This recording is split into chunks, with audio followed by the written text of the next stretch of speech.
Phase 1 phase 2 అండి. Phase 1లో అది 48,000 కోట్ల రూపాయలు. ఫేజ్ 2 అంటే మెట్రో అవన్నీ, అంటే ఫ్యూచర్లో మెట్రో కావచ్చు, ఇటువంటివన్నీ చేయడానికి టోటల్గా లక్ష కోట్లని యాక్చువల్గా ఎస్టిమేషన్ వేసాం. Phase 1, phase 2, phase 3. మనం ఫస్ట్ ఫేజ్ 1 చేస్తే సిటీ మొత్తం అయిపోతుంది.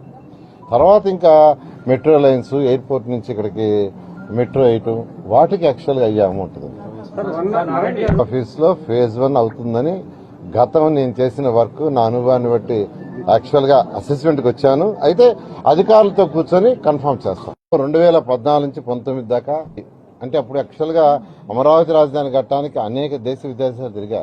China, Japan, Russia, Singapore, Malaysia, Ashgabat, Asthana, అనేక దేశ విదేశాలు తిరిగి యాక్చువల్గా దీన్ని డిజైన్ చేయడం జరిగింది.